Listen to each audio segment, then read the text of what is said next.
You've got a seller that doesn't want to work with a stager? Let me give you a resource. I'm going to give you 10 things that they can do this weekend for almost no money that's going to help improve their days on market and their offer. None of these require a designer, and they are taken straight from the playbook that we use. Agents, go ahead and share this with your seller, and your prep call just got 30 minutes shorter.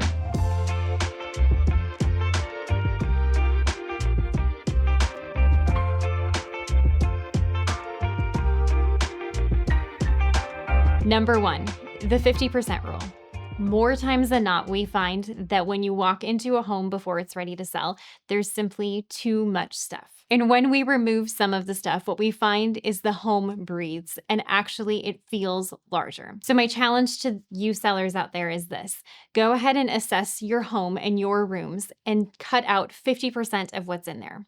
This is really honestly most impactful when you start to think about the nitty-gritty things like closets or inside your kitchen cabinets. The reality is you're going to have to pack away every single item that's in that home eventually, so you might as well get started now, because the moment your agent calls and says you've got an offer on the table, now you're cutting it close and you've got a 30-day window. So get some of that knocked out now. Consider this a blessing that you can get some of those things prepared before the next season. When you've removed half those things and your space got bigger, one of the things you want to be really careful about is not moving all that stuff into your garage.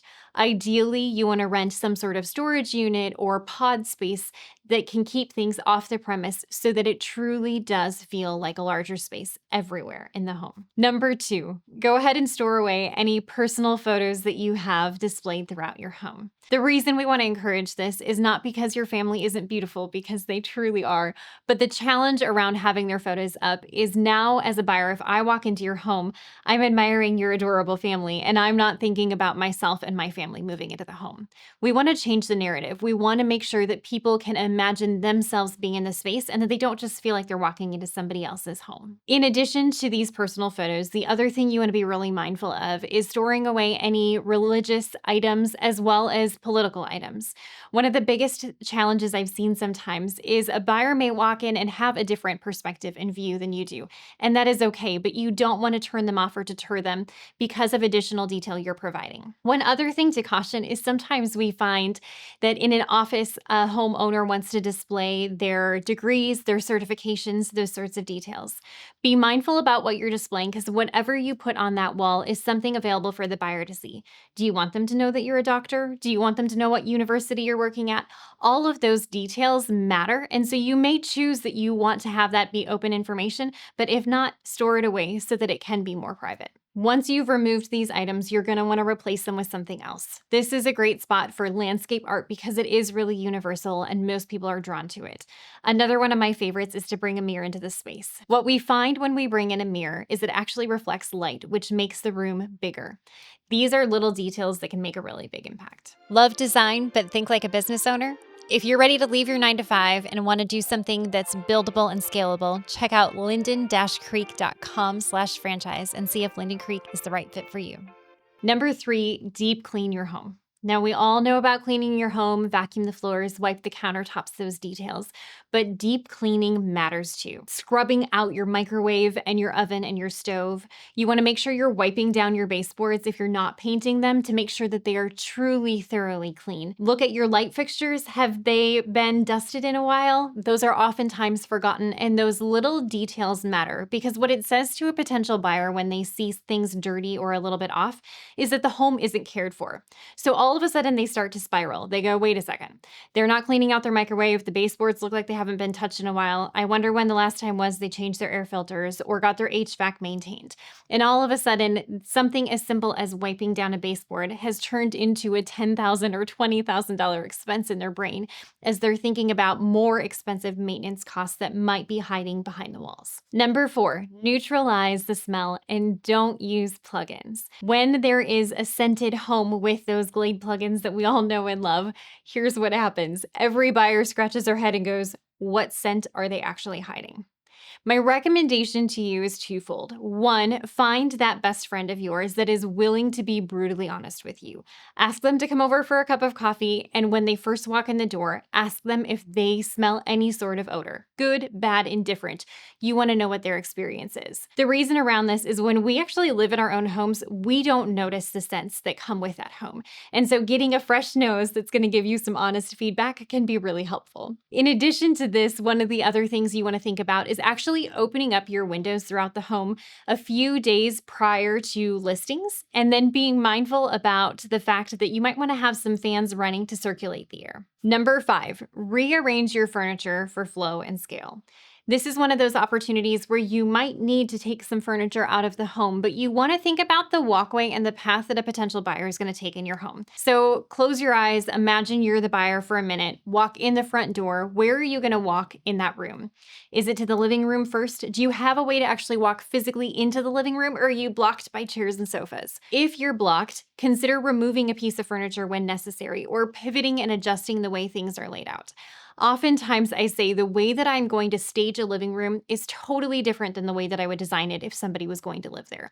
You want to think about the photograph that's going to be taken for MLS and the way somebody is going to actually physically tour the home. Buyers don't necessarily measure a room when they're touring a property. They feel them. They walk in and they say, this feels complete, this feels large, this feels small. And so making sure that there actually is true flow allows them to equate that to being more than enough space in a room. Number 6, turn your bathrooms and your bedrooms into a hotel. This is one of my favorite hacks, and this is the one place you're going to spend a little bit of money, but I promise you it's worth every penny. Get fresh white bath towels for your bathrooms. As simple as that sounds, fresh and luxurious bath towels make a really big impact. Make your bathroom feel like a spa. Bring in a candle or two, some fresh sprigs from your backyard or flowers from Trader Joe's. Those little simple elements that you think about when you think about a luxurious hotel experience makes your bathroom feel that same way. If you have a large shower in your bathroom, one thing you might want to consider is even rolling a few towels and placing them in the corner. This makes it feel even more spa-like. When it comes to your bedroom, the way you get the spa feeling is, again, thinking about bedding and layers and texture and volume. The taller your comforter is, let me say that again. The taller your comforter is, the more likely it is to feel luxurious. And so you want to have layers of duvets if you can, layers of bedding if you can, and keeping those all very neutral. White is a great go-to. Bringing in some linens for added texture can be really nice as well. But this is not the place to play boldly with color or pattern. Keep it simple and make it feel like that hotel that was your favorite. Number 7, layer with lighting. This one is all too often forgotten and really important. When a potential buyer is walking through your home, you never know what the day is going to be like. It could be they're coming in at 8 p.m. and it is dark. And if they flip on the lights and it's only the overhead lightings, sometimes it can feel stark and overwhelming. So if you imagine yourself coming into the home to tour it at 8 p.m., wouldn't it be nice if there were lamps on to kind of set the mood? And then you can layer it with that additional overhead lighting. That's one of those simple things to really think about. And maybe they're all doing their showings during the day, but what if it's a gloomy day and the natural light's not coming in? Thinking about where lighting can be layered throughout your entire home is important. If a lamp can exist in a room, please put it in there. It's amazing the more intimate feeling a space has once that additional lighting is there. Number 8, think about your curb appeal. We want to tackle this in 60 minutes or less because, again, we're doing this all over the course of a weekend. So what can your seller do in about an hour to make the biggest impact? My recommendations are this. 1, paint the front door. Whether it needs a new fresh coat of paint or a fresh color, this is an easy consideration and change that can be made to the home. Add a front door mat in front that is fresh and clean and new, and even consider adding some fresh flowers across the front of the lawn. Number 9, organize your closets by purpose and by color.